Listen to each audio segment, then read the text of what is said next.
Jadi Allah tunjukkan itu belanya.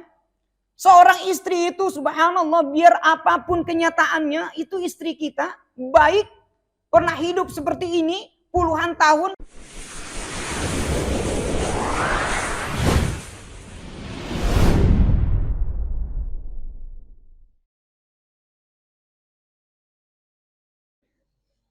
Bismillahirrahmanirrahim.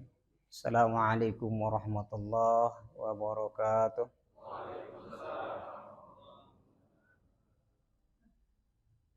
Alhamdulillah. Alhamdulillahilladzi khalaqal mauta wal hayata liyabluwakum ayyukum ahsanu amala. Wassalatu wassalamu ala sayyidina Muhammadin al-Mustafa wa ala alihi wa sahbihi ahli sidqi wal wafa, amma ba'd. Wala Rasulullah sallallahu alaihi wasallam, ar-rahimuna yarhamkumur rahmanu tabaraka wa ta'ala, irhamu man fil ardi yarhamkum man fis sama. Sadaqallahul azim wa sadaqa Rasulullah sallallahu alaihi wa alihi wasallam. Ba'da assalamu alaikum ayyuhal hadirun al-kiram, segenap jajaran DKM yang mohon maaf saya tidak bisa sebutkan namanya satu persatu, namun insya Allah tidak mengurangi rasa ta'zim dan hormat saya kepada Anda sekalian, para jamaah Masjid Jami Al-Muttaqin yang insya Allah semuanya dimuliakan oleh Allah Subhanahu wa Ta'ala, bapak-bapak dan ibu-ibu yang saya merasakan merinding bulu kuduk saya begitu tadi saya mendengarkan imam membahas atau membaca surat Al-Mulk ya. Ini firasat alam bahwa saya yakin Anda semua yang hadir saat ini adalah ahli surga. Karena di mana di masjid yang sangat indah subuhnya lebih dari 3 shaf. Sebagaimana halnya kalau kita menyembahyangkan jenazah lebih 3 shaf, di dalam riwayat Abu Daud itu faqad aujaba, maka diijabah doanya. Kalau memang di riwayat Imam Muslim itu harus 40 orang laki-laki yang tidak menyekutukan Allah, maka illa syafa'ahumullah, maka syafaatnya dijabah oleh Allah Subhanahu wa Ta'ala. Tapi dalam sholat subuh, subhanallah, jangankan sholat subuhnya Pak, sholat sunnahnya 2 rakaat saja sebelum subuh alias sholat fajar itu lebih hebat daripada dunia beserta isinya. Bayangkan saja itu. Sekarang Anda ini orang-orang yang tajir, orang-orang yang kaya raya Pak. Kalau kelihatan ini dibuka hijabnya oleh Allah Subhanahu wa Ta'ala, kekayaan kita bererot kalau kata orang Betawi. Bejibun. Saking banyak itu nggak akan kebawa sama kita. Nah ini yang patut kita syukuri Pak. Tidak semua orang bisa seperti ini. Ima dia hafal Quran, ima dia tukang ibadah, ima dia tukang sedekah. Apalagi di dalam riwayat yang lain itu ada di salah satu kitab, kalau kita sholat subuh 40 kali berjamaah itu pahalanya sama dengan ibadah haji yang sempurna. Cuman selama saya hidup beberapa kali cuma bisa melakukan 40 kali sholat subuh berjamaah. Karena ada aja halangannya. Setiap 39, 37 itu sangat waktu-waktu yang rawan. Ada aja ketinggalannya takbiratul ihramnya lah. Pas mau masuk 40 itu nggak tahu mendadak melilitlah perut. Ya. Jadi tidak semua orang bisa sholat subuh sampai 40 kali berturut-turut, Bu. Kendalanya ada aja. Godaannya ada aja. Maka mudah-mudahan jamaah di sini senantiasa istiqomah. Kalau ngelihat dari wajah-wajahnya, insya Allah ini wajah istiqomah, Pak. Saya malah memberanikan diri menyanggupi nih. Ya kebetulan memang saya kalau minggu kelima ini kadang-kadang juga waktu buat santai gitu. Tapi alhamdulillah saya kebetulan kemarin sudah banyak keliling. Ya perkumpulan juga di Majelis Ulama Pondok Gede. Ya alhamdulillah punya banyak acara di Majelis Ulama. Nah saya pas begitu Mas Hardo menyampaikan, saya insya Allah siap. Biasanya jauh Pak, ke Depok. Kalau minggu kelima, minggu keempat di Depok, di Komplek Maharaja atau di Komplek Curug sini, di Jatiwaringin. Maka saya hadis bin nikmah bisa bersilaturahim dengan bapak-bapak. Insya Allah saya yakin Anda semua sebagai ahli surga. Dan justru saya yang kebawa sama bapak-bapak. Bukan saya yang membawa nih Pak. Tapi Anda semualah yang bisa membawa saya ke surga. Insya Allah. Maka sebagai tahadus bin nikmah saya memuji kebesaran Allah Subhanahu wa taala bahwa dengan kudrat dan iradatnya kita bisa bertatap muka, ya bermuwajahah, bermusafahah. Saya yakin walaupun tidak bersalaman tangan tapi hati kita senantiasa tertaut karena Allah Subhanahu wa taala. Maka karena keterpautan kita, rahmat Allah turun pada diri kita. Yang merasakan rahmat Allah turun pada diri kita di masjid itu bawaannya tenang aja. Hanyut dengan zikir, ya. Karena itulah orang yang beriman. Orang yang beriman itu perumpamannya sebagaimana hal yang disebutkan bagaikan ikan di dalam kolam. Dia tenang, walaupun cuma kolam akuarium. Yang penting ikan itu dikasih makan dan ada gelembungnya udara, adem. Ngelihatnya juga kita senang, ya. Itulah orang beriman. Orang yang beriman itu bukan cuma untuk dirinya saja, tapi yang melihatnya senang. Itulah orang yang beriman. Kalau dirinya nyaman, sholat sunnahnya ribuan rakaat, bahkan puasanya, sedekahnya, tapi tetangganya belum nyaman ngelihatnya, imannya belum sempurna, Bu. Karena iman itu bukan untuk diri sendiri, tapi justru untuk imbas iman itu adalah untuk orang lain. Kan banyak, tidak sedikit Bu. Ya, di kampung saya tuh kalau sholatnya rajin banget. 15 menit sebelum azan dia sudah hadir. Tapi bahasanya sama anak, sama istri, sama tetangga kasar. Gambaran keimannya di mana? Mungkin untuk dirinya bagus. Tapi untuk orang lain belum. Makanya akhlak itulah yang lebih utama. Bukan ibadah. Gitu. Karena apa? Ada salah satu ungkapan Auliaillah Tuan Syekh Abdul Qadir Jailani. Kalau saya ketemu dengan dua orang, yang pertama orang yang berilmu dan orang yang beradab, saya akan lebih segan kepada orang yang beradab. Nah, zaman sekarang ini sudah ketinggalan ini, Pak. Maka ada yang mengatakan, kalau ada orang yang ingin memperjuangkan syariat Islam tegak di muka bumi ini, orang bertanya, apakah kita akan dibawa mundur ke belakang katanya? Ya. Mundur ke belakang yang mana? Ketika Islam menguasai separuh dunia, apakah itu keterbelakangan? Ketika syariat Islam menjadi sentralisasi, apakah itu keterbelakangan?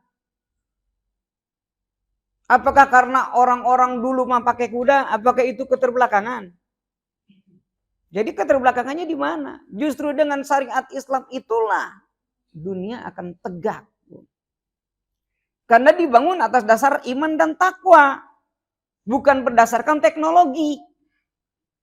Kalau berdasarkan teknologi itu banyak tipu-tipu. Bayangkan sekarang teknologi jalan tol aja. Jalan tol kekuatannya berapa puluh tahun. Menyebabkan orang-orang tidak berbuat jujur ya karena teknologi. Memang mestinya kalau mereka membangun jalan tol dengan jujur, saya yakin kuat 40 sampai 50 tahun. Tapi kenapa baru sebulan 2 bulan sudah rontok? Ya kan? Karena ada salah satu atau 2 atau 3 bahkan mungkin 5 besi-besinya dijualin. Nah, nggak diterapin semuanya. Ya kan?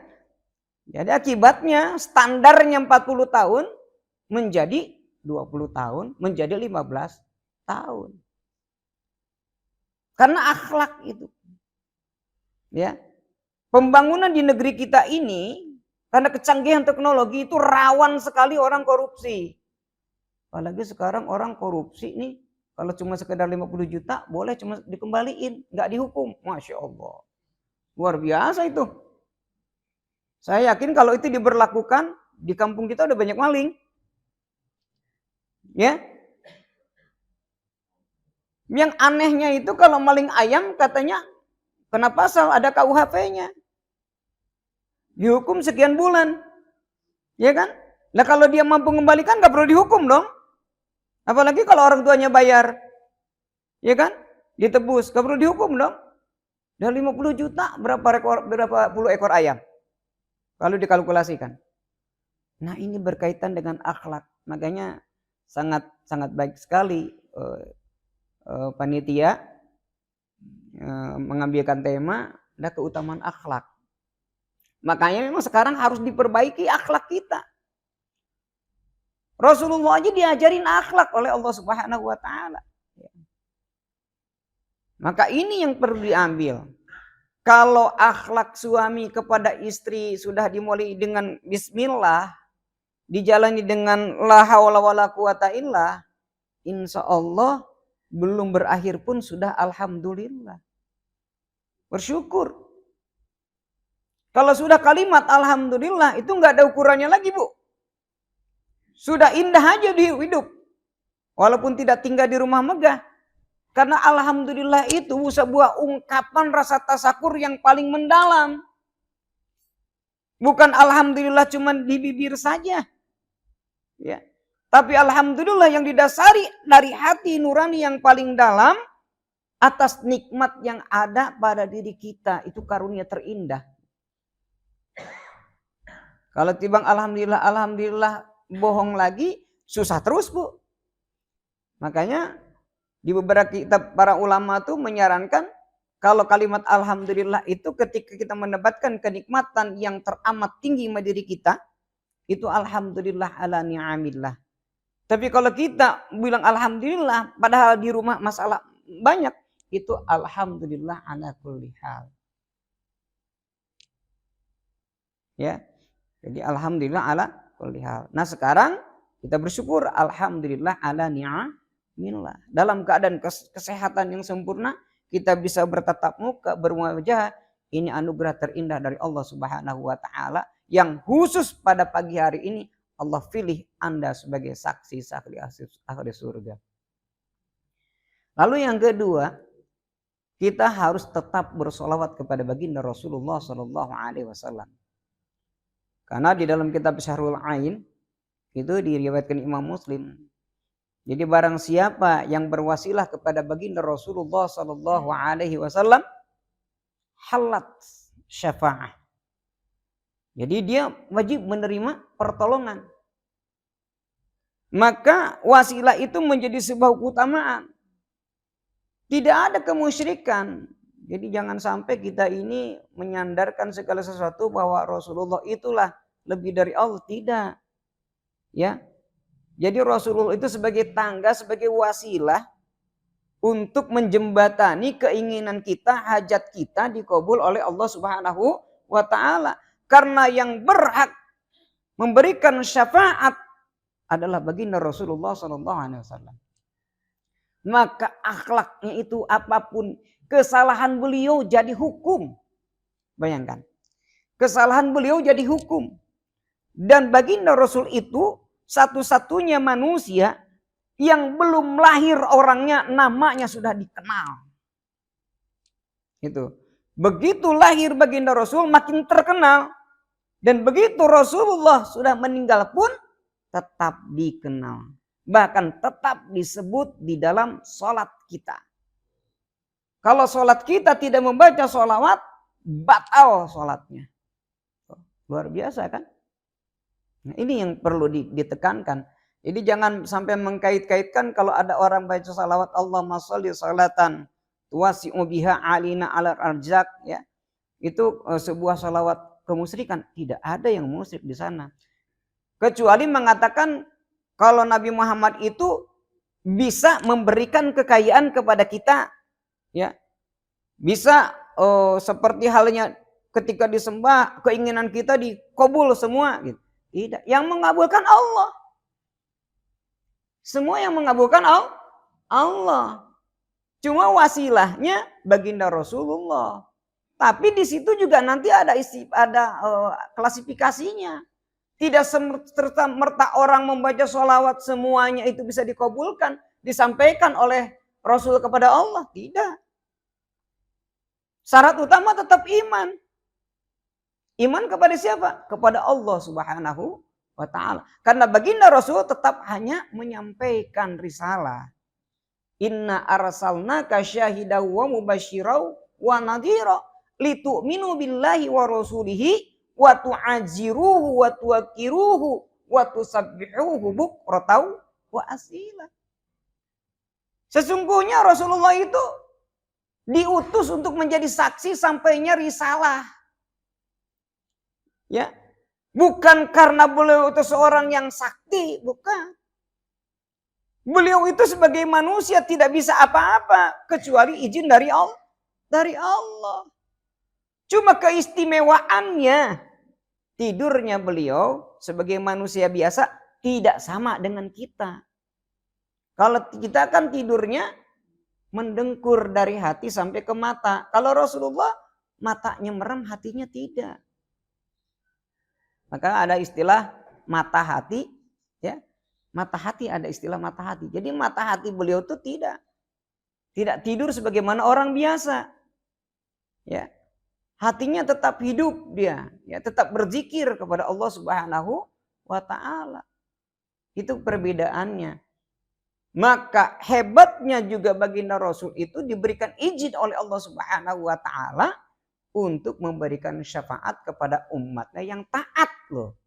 Yang taat. Bukan cuma sekedar kadang-kadang. Karena untuk apa?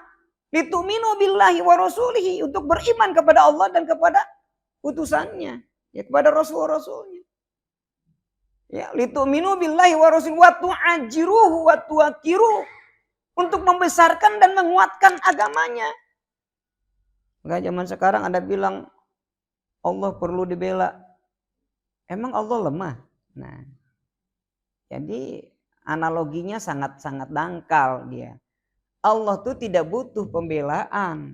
Tapi sekarang beginilah analogi yang kecil. Kita punya seorang istri yang cantik jelita, ya, muda, gagah, perkasa, ya, semua bela diri dia punya, dia bisa. Kita sedang jalan dengan istri kita. Terus istri kita ada yang nyolek. Kita sebagai suami bagaimana? Oh, biarin aja, dia nggak perlu dibela. Ya, dia kan jagoan. Kredibilitas seorang suami di mana? Masih diam aja. Yang paling penting kan tunjukkan pembelaan kita sebagai seorang istri. Ya. Karena istri kita ini kasih sayang kita, istri kita ini marwah kita, kemuliaan kita. Masa nggak dijaga? Dilecehkan orang kita diam aja. Ya. Meski istri itu tidak membutuhkan pembelaan kita. Tapi sebagai seorang suami, disitulah diuji cintanya sampai semana kepada istrinya. Kalau diem aja kan berarti sudah tidak ada rasa cinta dong sama istri. Masa istri dilecehkan orang kita diem aja? Ya toh? Nah, sebagai seorang suami dengan akhlak yang baik, bisa saja kan ditegur, bisa saja diajak kompromi atau bagaimana, ya, atau dinasehatin. Siapa tahu dia belum tahu, ya kan? Mungkin dia nggak ngira kalau dia istri kita atau bagaimana, ya. Yang paling penting ada tindakan. Sebagaimana halnya juga seperti itu. Kita ini sama Allah, walaupun Allah tidak butuh pembelaan kita, tapi Allah ingin mengetahui sejauh mana Anda cinta kepada Allah Subhanahu wa taala. Ini bukti tentang cinta karena didasari dengan akhlak kepada Sang Rob kita. Ini kadang ada kalanya begini, Pak. Orang kita ini terlalu apatis, Pak. Kalau keluarga kita yang dihina, bapak kita yang dilecehkan, kadang-kadang cabut golok, kalau nggak berani cabut golok, lapor polisi. Iya kan? Merasa marwahnya dilecehkan. Ya. Tapi kalau Nabi kita yang dihina, kita diam aja. Kebalikan dengan baginda Rasul. Rasulullah dan keluarganya, kalau atas nama pribadi dihinakan, beliau tidak melawan. Imma dia ditimpukin tai onta. Ya. Rasulullah enggak ngelawan.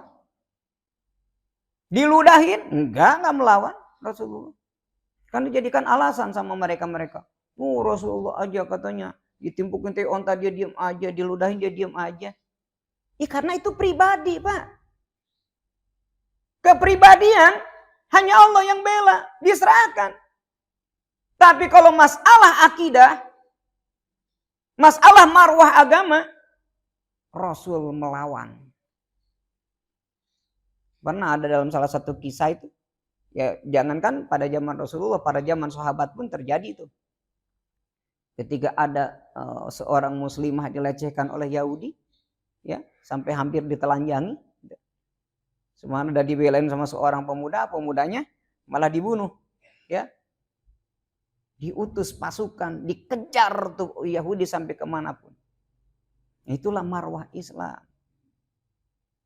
Sekarang subhanallah di daerah Banten masjid dicoret-coret begini-begini adem aja. Ya, karena apa? Bukan golongan kita katanya. Ntar dicapnya masjid radikal. Astagfirullahaladzim. Yang katakan radikal itu apa sih? Ya. Justru kadang-kadang di sinilah dipecah belah umat Islam. Hanya perbedaannya satu. Tidak baca kunut, tidak baca bismillah, tidak ini, tidak itu. Padahal kita Islam. Ya, pedoman hidup kita Al-Quran. Ini, ranah ini yang diperselisihkan oleh mereka. Saya waktu ceramah dari awal tuh, saya menemukan clipping lama, Pak. Itu memang suatu saat akan timbul orang-orang yang mengkampanyekan anti Arab.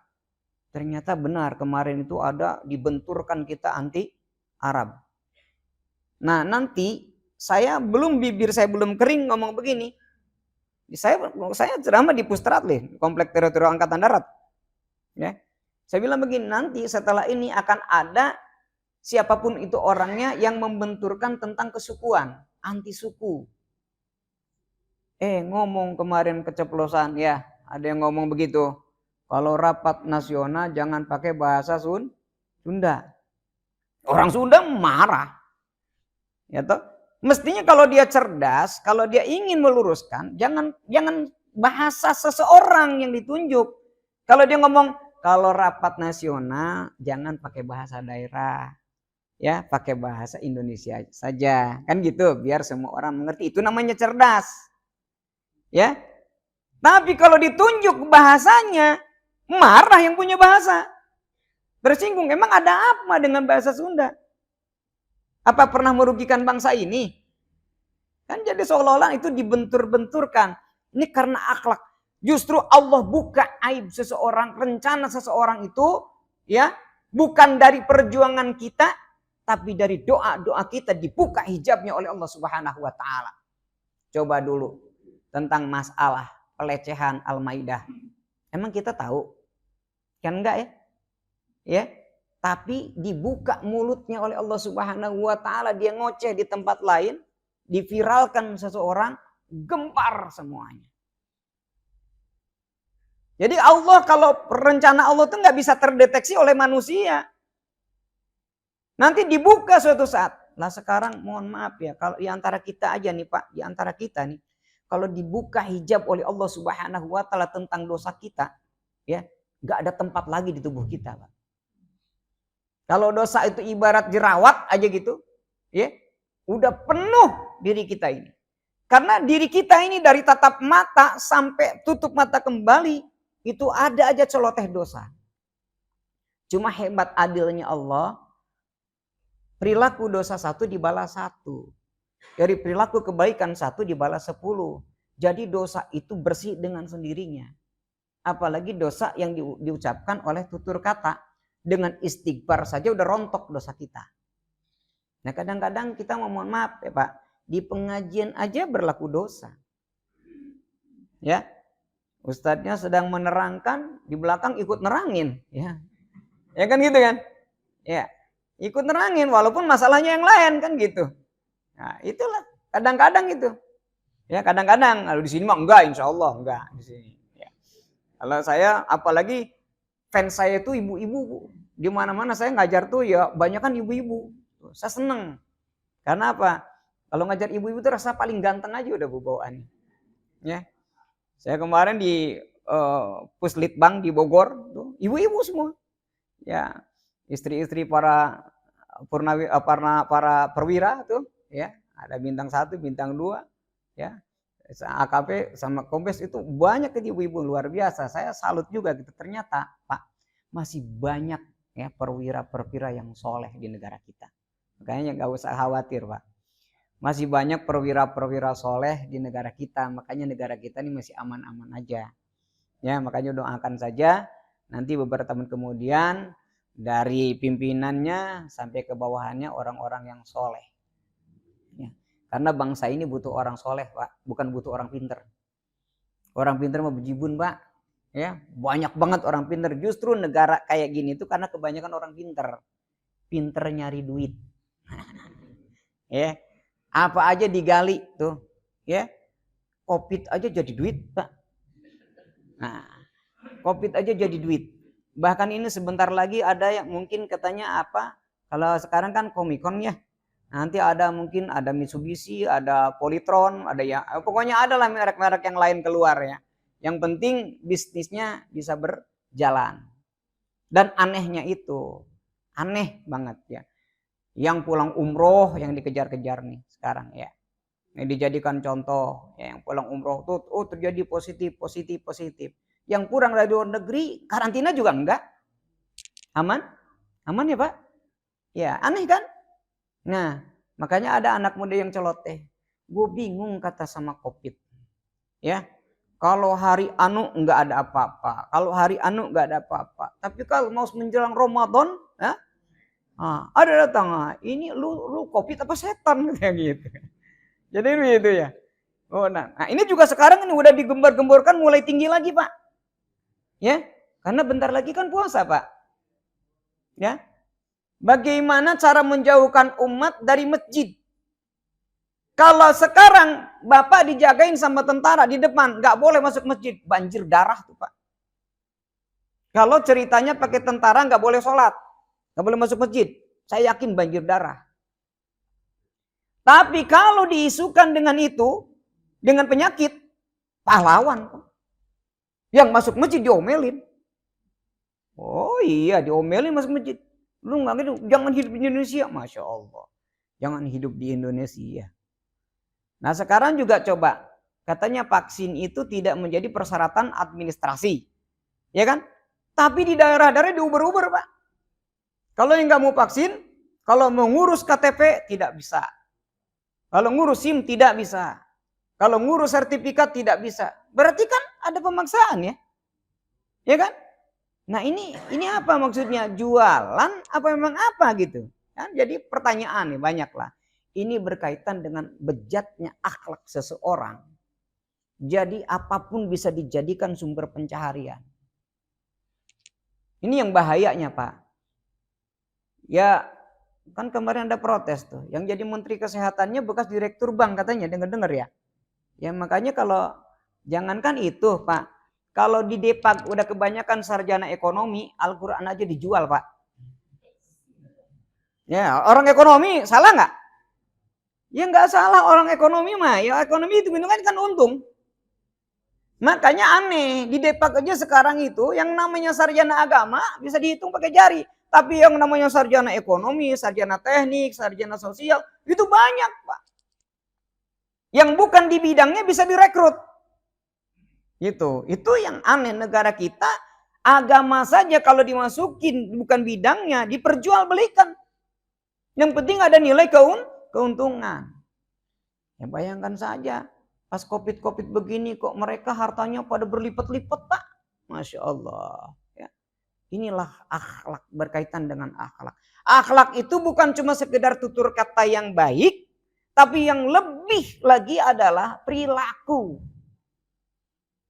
Nah, terutama saya ingin menyampaikan sekarang ini kalau istri dan suami itu punya akhlak yang baik, saling menghargai, saya yakin negara kita akan aman. Karena mungkin saja, ini mohon maaf. Ini laki-laki korupsi kan tidak lepas juga dari tuntutan seorang istri. Ya, karena pengen ini, pengen itu, ya kan? Andi bilang, apalagi kalau udah banding-bandingin, Papa kan jabatannya lebih tinggi, tetangga kita jabatannya di bawah Papa kok hidupnya lebih makmur. Ya kan? Gimana dong Pak? Kan gitu ya? Gimana dong Pak? Akhirnya papanya juga lama-lama kan goyah juga. Iya juga ya. Ini kan kesempatan, nggak lewat 2 kali nih katanya gitu. Ya. Karena tetangga saya itu banyak Pak yang punya jabatan-jabatan tertentu, yang jabatan-jabatan strategis di pemerintahan. Ya itu godaannya. Ya memang sesekali sih sadar Pak. Tapi kalau udah megang uang, udah besar kayak gini, udah hilap aja bawaannya. Jadi setan itu lebih pinter gitu. Kapan lagi ceritanya kan gitu, kapan lagi. Ya, makanya apalagi kalau dihitung-hitung dengan jabatan, saya menjabat umpama 2 tahun lagi. Wah, udah deh. Nggak kekejar duit segini, udah. Dihitung lagi sama dia. Kalau ke gap nih, kalau ketangkap nih, duit segini, masih dapat. Kita keluar juga masih kaya. Kan gitu, Bu. Akhirnya toh-tohan ya. Ya kan? Korupsi 10 miliar, jabatannya 2 tahun lagi. 2 tahun belum tentu dapat katanya 10 miliar. Udah, lipat aja yang 10 miliar. Akhirnya begitu di penjara, keluar penjara kan tidak dimiskinkan kan orang korupsi mah. Ya. Akhirnya masih kaya. Makanya kalau orang korupsi ketangkap dia dadah. Ya seneng banget kan? Digirang tuh, dadah, disenyum ya kan? Luar biasa. Coba. Kalau kita kan malunya minta ampun ya. Kalau dia malah minta selfie lagi, dipoto ke wartawan gini. Doain nih, mohon doanya ya. Masya Allah, udah kayak mau umroh. Mau masuk penjara udah kayak mau umroh, Bu. Mohon doanya ya. Mohon doanya. Ya Allah karim. Nah itu. Subhanallah, nah saya ingin coba kita banyak-banyak baca sejarah tentang siapa Siti Aisyah bagi seorang istri. Baca-baca sejarah tentang siapa baginda Rasul. Itu luar biasa. Akhlak baginda Rasul itu memang termaktub dalam Al-Quran itu paten sekali tuh. Ya.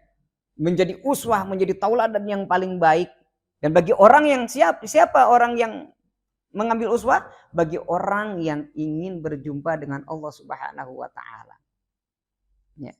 Karena nikmat yang amat sangat itu adalah berjumpa dengan Allah Subhanahu wa taala, sang idola kita, sang pencipta kita. Ya. Kita ketemu dengan presiden aja bangganya luar biasa. Ya toh? Ya kita foto, selfie ya. Kita cetak, ya, kita bis bingkai yang besar, kita kasih di ruang tamu. Ya, biar semua orang tahu tuh kalau aku sudah pernah ketemu dengan presiden. Tuh, bangga banget itu. Ya, kadang di handphone itu jadi apa namanya? Jadi status ya. Wow, nih saya begini. Ya, termasuk saya. Ya. Saya kenapa di handphone saya itu sekarang status saya tuh berdampingan dengan jenderal. Karena saya penting. Ya. Saya penting. Karena banyak kasus. Sekarang penceramah ini kalau nggak gini-gini nggak bebas saya. Ya. Kadang-kadang di Intel tangkap kalau ngelihat status, oh berarti ini orang kita nih, orang kita. Gitu loh. Jadi itu politiknya saya. Aman makanya saya ngisi di Komplek Polri, besok nih saya di Mabes nih, Polda. Aman saya. Yang penting dakwah saya sampai. Retorika itu nggak penting. Gitu. Tidak menyalahi. Dan itu bukan perbuatan syirik. Itu perbuatan baik. Siapa tahu saja. Begitu saya ke Mabes kan, banyak orang-orang hebat ya kan. Dia paham dengan apa yang saya sampaikan. Ya dia sadar. Buru-buru. Makanya sama saya begini. Saya, aduh jangan, duit Ustadz mah panas. Masya Allah. Duit saya dibilang panas. Takut dia. Tukang parkir aja gak mau nerima. Tukang parkir gak mau nerima. Mau takut Ustadz ya duitnya. Dia takut kewalat gitu kan katanya. Masya Allah. Jadi alhamdulillah tuh. Emang Pak, oknum-oknum itu di mana saja ada. Ya, jangankan polisi istilahnya. Ustadz aja banyak oknum Pak. Nah Ustadz sekarang kalau lupa bayar ngejar dia. Lupa amplopnya, ngejar itu. Sampai pesan istrinya WA. Tolong dong panitia, suami saya bukan malaikat. Astagfirullahaladzim. Kan hebat itu Pak. Itu kan udah akhlak banget itu ya. Ya. Aneh itu saya bilang. Ya Ustadz aja banyak oknum yang model begitu. Apa diundang kedua kalinya? Terlupa lagi nggak ya? Terlupa lagi. Akhirnya ditanya dulu panitianya siapa? Nah gitu. Banyak Pak, nggak sedikit yang kayak model gitu. Apalagi kalau ada Ustadz minta DP dulu. Waduh, udah kayak kreditur. Minta DP dulu. Ya Allah, udah negara ini makin carut marut karena akhlak gitu. Akhlak itu ternyata begitu simpel tapi begitu berat dilakukan, diamalkan oleh kita masing-masing. Sekarang seorang ibu contohnya kepada suaminya. Suaminya ingin nguji ya. Yang ngasih biaya nih. Hari ini lupa ngasih duit, bulan ini lupa ngasih duit, apa sengaja emang gak dikasih. Ngejar tuh. Ngejar tuh. Wah ini tanggal berapa nih, tumben. Nah kalau di kampung saya ada tuh suaminya kebetulan kerjanya serabutan Bu. Kalau sekalinya dapat kan untuk 2-3 bulan aman kan gitu. Ini udah mau ke 3 bulan suaminya gak gol-gol bisnisnya. Dia bilang, mah ada kopi. Ada, ini terakhir ya. Masya Allah. Luar biasa itu. Ini terakhir nih Pak nih. Gulanya udah habis, kopi udah habis, terakhir nih. Kan udah ngancam begitu aja, luar biasa. Padahal bagaimana kepribadian seorang istri. Istri itu Bu, mohon maaf ya Bu. Mohon maaf banget. Suudzonnya aja jadi kenyataan Bu. Jangankan doanya. Diijabah banget Bu. Makanya jangan berprasangka tidak baik sama suami. Ya. Ntar suami telat pulang nih. Waduh jangan-jangan. Ya. Sebelah suaminya baru meninggal soalnya. Wah jangan-jangan. Ya kan terus aja jangan. Kenyataan Bu. Gak boleh. Justru seorang istri harus bilang begini. Ya Allah, di mana suami saya berada, tolong titipkan hati saya untuk mereka. Kan luar biasa kan? Ya kan? Amankan suami saya ya Allah, di mana saja ya Allah berada. Ingatkan kepada kami dan keluarga. Itu. Ya. Jangan begitu pulang malam, bukannya bangun, disediain air, ambil diri. Gak boleh. Atau nyuruh pembantu. Gak boleh Bu. Hal yang privat untuk suami gak boleh nyuruh pembantu. Ya, karena manis pahitnya minuman itu nanti yang dilihat pembantu loh Bu. Enggak serem itu Bu. Ya kan? Teh ini manis banget ini. Buatan siapa? Buatan Minah. Minah. Oh iya. Gimana coba tuh Bu? Ya, ternyata manis ya kan? Tambah sini tambah manis. Kalaupun yang masaknya pembantu Bu, tolong yang menyediakan mah ibu. Karena Bu, tetesan keringat seorang istri itu bisa mengikat hati seorang suami. Bayangkan Bu, ibu kalau makan, bapak kalau makan di salah satu warteg ya, itu enak. Itu karena apa? Campur keringat tangan mereka Bu. Apalagi kalau yang melayani ini cantik, wah luar biasa Bu. Luar biasa, nanti betah dia makan di warteg itu. Kadang-kadang kembalian 2.000, nggak usah deh buat kamu aja. Coba kalau makan di tempat lain 10.000 mahal banget. Di tempat dia 8.000, nggak usah kembalian. Coba.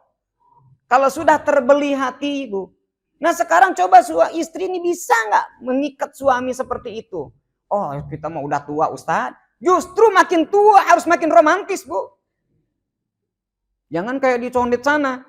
Di Condet kalau udah umur 50 tahun itu tidur balapan Bu. Ya, tidur balapan. Karena suaminya masih nonton, istrinya udah ngedengkur. Ya, suaminya udah kecapean tidur di balai. Ya kan? Luar biasa itu. Ada suami sambil nonton. Kalau dulu kan belum ada kipas angin, Bu. Kipasnya tuh dari bambu gitu ya. Kalau kata orang Sunda tuh hihid namanya. Kalau kata orang Betawi apa tuh namanya?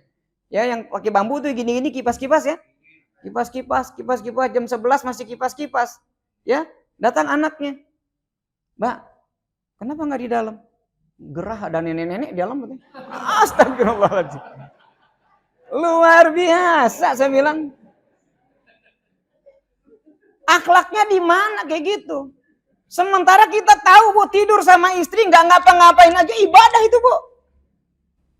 Ini giliran tidur satu kamar adu punggung. Habis adu punggung dibatasin lagi pakai guling. Astagfirullahaladzim. Justru harus semakin tua harus semakin romantis. Jadi kalau udah romantis rumah tangga, rahmat Allah turun. Bahagia selalu. Saya suka mengidolakan kalau orang tua nih, ya, mau kondangan tuh gandengan gitu ya. Gandengan itu saya idola. Kalau saya lihat sekarang balapan, suaminya belum, buruan ngapa sih? Atau tar dulu Pak, berat kakinya, keong dasar, astagfirullahaladzim. Udah banyak hal-hal yang tidak baik, jadi rahmat Allah tidak turun, ujung-ujungnya, mohon maaf nih, ujung-ujungnya, ya, justru suami yang meninggal duluan. Gara-gara tidak sabaran, penyakitan, ya, iya kan? Jadi nggak ada rasa loh, saling asah, saling asih, gitu, sayangi. Ini pernah dipraktekkan ini. Ini teman saya dulu kuliah, itu luar biasa. Waktu tragedi Mina ya, tragedi Mina. Padahal yang sakitnya itu adalah istrinya, yang sakit istrinya, yang dibopong-bopong. Tapi subhanallah, di Mina sana ditunjukkan yang duluan jatuh suaminya. Istrinya mau menolong karena dia lemah, akhirnya ke bawah. Luar biasa tuh, suami istri meninggal. Allah yarham, mudah-mudahan Allah ampuni mereka semua berdua. Jadi Allah tunjukkan itu belanya. Seorang istri itu subhanallah, biar apapun kenyataannya, itu istri kita baik, pernah hidup seperti ini, puluhan tahun menghasilkan anak beberapa orang, masa sudah tua diabaikan begitu aja? Cobalah lihat istri kita ini, ya Pak, kalau kita pengen menyadari, kalau mau tidur itu atau dia lagi sedang tidur tuh pandangin Bu, pandangin Pak. Ya Allah, kok istri saya udah rusak begini ya? Dulu kan cantik banget ya. Justru karena dia cantik, kita tertarik toh. Makanya kalau sudah ada jenuh Bu, kembalikan memori kita ke masa lalu. 30 tahun yang akan datang, 30 tahun yang lalu. Oh iya, dulu kan istri saya cantik, ya. Kalau dibayangkan 30 tahun akan datang, waduh tambah hancur udah. Udah kebayang gitu, udah kebayang tuh. Waduh, oh iya, hari ini aja begini, bagaimana tahun berikutnya kan gitu. Ya, saya yakin akan timbul kasih sayang dari akhlak yang baik. Apalagi ini contohnya, saya bukan membanggakan diri saya nih. Saya nih udah 3 kali menikah Bu. Ya, saya nggak beri contoh ya, enggak ya, cuma nerangin nih. Enggak, saya jangan contoh saya jangan. Ini saya nerangin. Jadi istri saya yang pertama tuh memang cantik Bu. Cantik luar biasa. Dan dia jebolan pesantren. Saya memang dijodohkan sama ibu saya. Karena saya takdim sama ibu, saya ikutin. Padahal saya di sini sudah punya calon. Ya kan? Saya minta maaf kepada yang di sini supaya ridho. Karena saya lebih mengutamakan orang tua. Gitu. Saya takut tidak berkah. Terjadilah pernikahan. Ternyata punya anak 1, usaha saya bangkrut Bu. Jatuh. Ya, saya dulu pengusaha Bu di Pondok Gede, ya, di Keramat Jati pertama. Begitu subhanallah luluh lantak Bu, jatuh, ya istri saya kabur, nggak tahan kan, luar biasa. Saya sabar, saya sabar sambil girang kan. Ya mungkin selama ini ya karena susah mungkin ya kan, ya udah saya lilah-bilah aja Bu, ya. Subhanallah ternyata dengan kesabaran itu Bu, datang orang belanja, anak SMA Bu. Belanja pesen barang sama saya, ya. Ini nomor teleponnya. Begitu ada di telepon, makanya jangan telepon-teleponan ya, hati-hati nih. Ini sebab telepon itu bahaya. Ya, luar biasa, nyambung.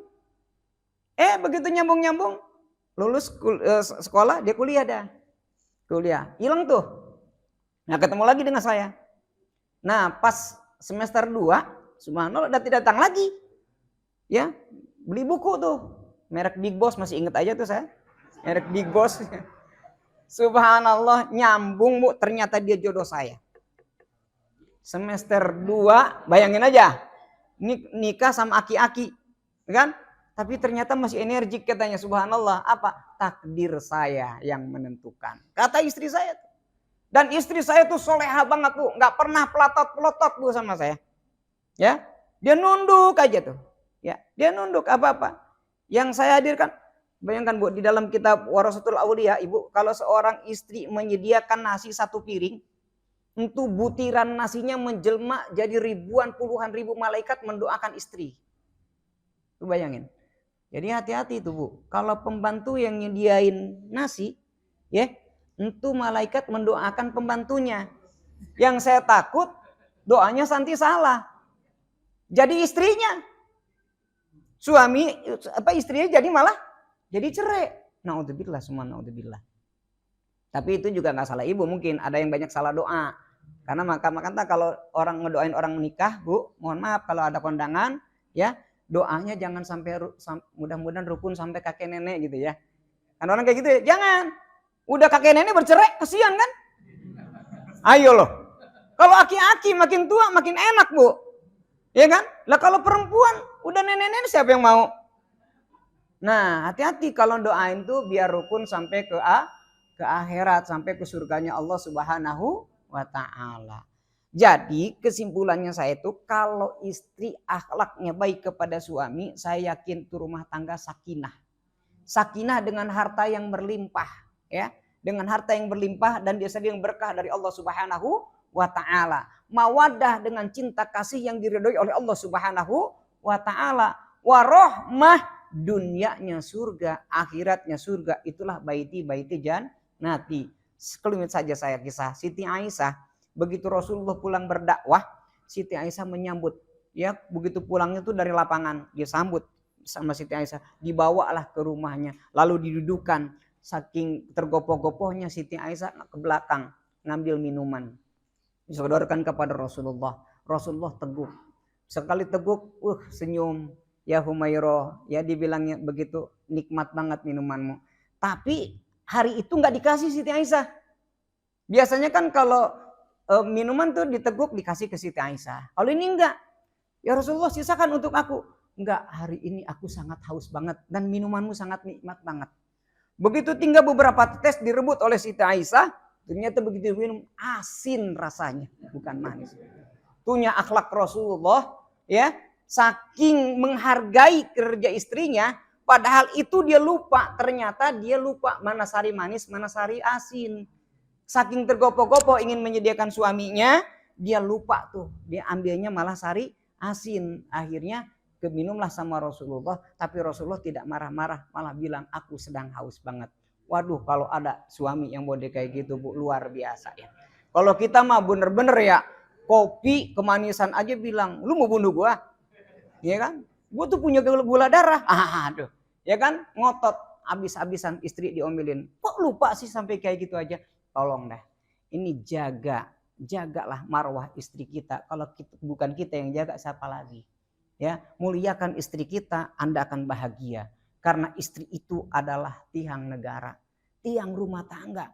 Lah kalau tiangnya kuat, kokoh, rumah tangga Anda akan kokoh. Jangan bilang begini. Kalau istri sudah repot, sudah rewot, sudah tidak bisa apa-apa, kita udah ngelirik kiri kanan lagi. Jangan. Justru perbaiki yang ada. Niscaya dia akan lebih mulia. Ya, dia akan lebih mulia. Istri itu doanya diijabah oleh Allah Subhanahu wa ta'ala. Maka tataplah. Maka jangan sampai seperti ini.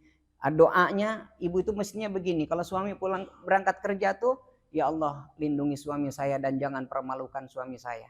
Itu penting. Ya. Dan ini pernah terjadi di daerah Sunda juga masih itu ada. Ya, biasa sampai jam berapa? Terus sedikit lagi ya. Jadi ada seorang yang beragajulan, tahu beragajulan Bu? Orangnya itu meded kalau kata orang Betawi, kalau orang sini itu rusaklah moralnya. Dia tukang judi, tukang rampok, ya tukang, ya pokoknya nyusahin orang dah, tukang minum. Tapi sekali masa istrinya itu berpesan kepada anak-anak, yuk kita berdoa papa kita. Ya, papamu kita doakan, mudah-mudahan. Kebetulan istrinya itu ustazah Bu, ngajar ke sana ini. Cuman suaminya tukang judi, tukang wah banyak kan, sampai sekarang juga banyak ya suaminya tukang mancing, istrinya ustazah, ada ya? Ada ya? Jadi ya gitulah. Subhanallah, istrinya nazar tuh. Kalau suami saya insaf akan saya belikan sorban 1000 meter. Bayangkan tuh Bu, nazarnya. Saking gak mungkinnya suami sadar. Didengar tuh doanya oleh Allah Subhanahu wa taala. Luar biasa. Tahu-tahu gujuk-gujuk pengen sholat. Ya. Itu dia pengen sholat hari Rabu. Dia bilang, Masya Allah. Dia muter-muter pasar. Nyari sorban 1000 meter nggak ketemu. Ya, akhirnya nggak kalah akal dia tuh, ibu-ibu pinter kan? Ibu-ibu mah pinter. Dia beli stagen Bu, stagen tahu ya? Stagen kalau dulu mah bengkung ya, buat orang habis lahiran ya. Itu stagen kan panjang tuh, ada yang 5 meter, ada yang 10 meter. Dibeliin, disambung-sambungin sama dia, dijahit. Subhanallah, luar biasa. Karena nazarnya 1000 meter mau dipakein udeng-udeng. Ya. Dipakein udang-udang, dipakai terus dililit sisanya gini. Kan udah kayak wali ya. Ya kan? Udah kayak wali tuh. Waduh subhanallah, dibekali sama dia tasbih lagi kan. Sama istrinya tuh, istrinya solehah banget itu. Sampai dibilang hari Jumat. Nih jatuh hari Jumat Bu, luar biasa tuh. Hari Jumat dia bismillah, suaminya pengen sholat Jumat. Jam 9 udah berangkat Bu. Udah kelihat ke masjid kan masih kosong. Nah ini ke masjid kok sepi banget ya. Ini kan hari Jumat. Ditanya sama pengurus, di sini ramenya jam 12. Karena tahunya duhur tuh jam 12 gitu kan. Tapi jam 11 sudah ada. 1, 2. Dia mojok di pinggir beduk. Ya, di bawah beduk dan zikir aja Allah. Allah. Bisanya cuman itu. Allah, Allah. Cuman waktu berangkatnya istrinya bilang begini ditatap. Ya Allah, tolong jaga suami saya. Dan jangan permalukan suami saya. Itu istri. Makanya doa istri itu diijabah. Luar biasa. Jam 11 orang mulai 1 sop penuh. Setengah 12 2 sop 3 sop. Jam 12 5 sop. Panitia ngumumin khotibnya nggak hadir. Subhanallah. Khotibnya berhalangan hadir, nggak telepon juga nih. Ini panitia bingung. Semua tertuju kepada wali belakang. Ya kan? Semua tertuju tuh. Tuh akhlak istri tuh baik tuh Bu. Ya, tertuju kepada wali itu. Wih, udah itu. Tolong Bapak yang di pojok ini silakan menjadi badal khotib. Oh, saya nggak bisa apa-apa. Apa? Oh, tawadu banget tuh orang. Itu orang tawadu dia bilang. Dia angkat rame-rame. Sampailah ke sini. Subhanallah, itu orang udah assalamualaikum, bismillah, nangis. Jamaah makin terharu. Ya Allah. Ini orang hebat bener ini ya. Baca bismillah aja sampai berlinang air mata tuh. Bagaimana alhamdulillah dan selanjutnya kan gitu. Ya. Wah ini orang-orang alim nih. Bener-bener alim gitunya. Apa dia bilang? Bapak-bapak hadirin jamaah masjid yang kami cintai. Kalau Anda pengen selamat keluar dari masjid ini. Subhanallah tuh. 2 kali ngomong kayak gitu jamaah makin larak lirik. Ada apa nih? Ada apa nih? Ini wali nih. Waduh. Sampai 3 kali benar jamaah baru sampai situ. Taunya mimbarnya jatuh. Bruk. Ambruk. Apa dia bilang? Untung ada wali. Kalau enggak mati ketiban ini. Luar biasa. Memang ternyata tuh orang jadi ulama besar. Jadi ulama besar. Karena doa seorang istri. Ya. Dikabul oleh Allah Subhanahu wa taala, dia tidak dipermalukan, begitu keluar diangkat semuanya rame-rame. Untung ada wali. Terima kasih Tuan Wali, terima kasih Tuan Wali. Akhirnya tuh orang malu sendiri, dia kabur dari kampung, mondok jadi ulama beneran. Nah, ini makanya Bu, tolong doakan suami kita apapun kenyataannya, apapun adanya, doakan yang terbaik buat kita. Karena doa itu dari seorang istri tadi saya bilang jangankan prasangkanya, jangankan doanya, prasangkanya bisa jadi kenyataan. Itu yang perlu dijaga oleh kita. Jangan karena emosional, jangan karena amarah, ya itu amarah dari setan. Ya, tolong diajak rukun. Karena apa? Punya jiwa kasih sayang. Saya satu lagi ini ada satu hadis di dalam salah satu kitab Nashihul Ibad, itu Imam Ibnu Hajar Asqalani menemukan sebuah hadis yang ar-rahimuna yarhamhumur rahmanu tabaraka wa ta'ala irhamu ma fil ardi yarhamkum ma fis sama. Jadi bagi orang yang punya jiwa kasih sayang akan dilipat gandakan oleh Allah Subhanahu wa taala yang Maha Tabaruk, ya, yang Maha memberkahi, ya. Jadi irhamu ma fil ardi, kasihanilah makhluk yang berada di bumi, yarhamkum ma fis sama, akan dikasihani oleh penduduk yang berada di langit. Saya sampai hari itu saya pusing, apa nih hadis maknanya gitu. Begitu dilihat di sarahnya, ya, yang disarah oleh Imam Nawawi Al-Bantani, itu di sana dijelaskan Imam Ghazali, penulis kitab Ihya Ulumuddin yang terkenal, ya kan? Jadi karena kecapean dia menulis kitab, dia tertidur. Dalam tertidurnya dia bermimpi, bermimpinya dia masuk surga, tapi ditanya oleh Allah, wahai Abu Hamid bin Muhammad bin Muhammad Al-Ghazali, apakah gerangan yang menyebabkan kau masuk surga? Kata Imam Ghazali dijawab, karena saya ini penulis kitab. Dan kitab saya ini dijadikan referensi para ulama, para tokoh-tokoh, dan para santri di zaman itu. Kata Allah, nol besar itu. Karena kamu pernah bangga dengan itu, amal yang tidak sampai kepadaku. Lalu apa gerangan yang menyebabkan aku masuk surga?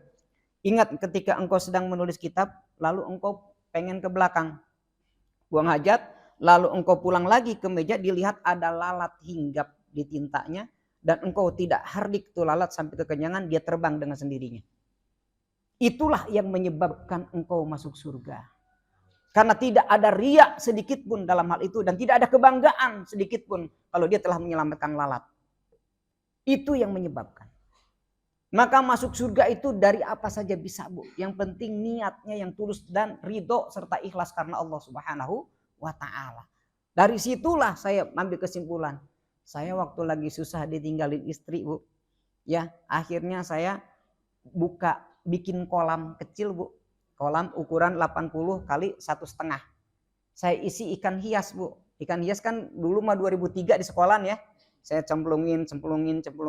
Tuh saya taburin pelet 4.000 satu bulan, Bu, satu bungkus. Luar biasa, habis sholat duha saya tabur bismillah. Dia berebut tuh ikan. Dok, begitu berebut. Ternyata jadi doa itu, Bu. Ikan-ikan saja bertasbih itu kepada Allah.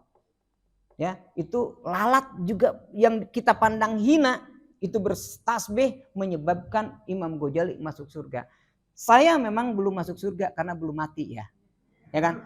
Tapi saya alhamdulillah bahagia dari situ, Bu. Ketika saya tiap pagi ngumpanin ikan, luar biasa. Mobil ada yang beliin.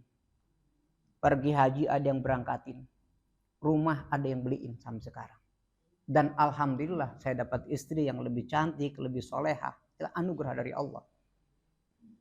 Luar biasa itu. Itu menerjemahkan hadis. Saya cuma satu. Bagaimana saya menerjemahkan hadis 10 ya? Luar biasa itu. Cuman saya bagian yang terakhir nggak mau saya. Kalau saya disuruh tambah istri lagi ya, hand up saya, Bu. Hand up. Saya nggak takut nggak bisa didiknya, Bu. Ya kalau ngikutin nafsu mau pengen dong punya istri 2, istri 3. Tapi di mana nih? Saya lebih baik dikatakan orang penakut deh. Pak in khiftum Allah ta'adilu fawahidatan. Cukup satu saja.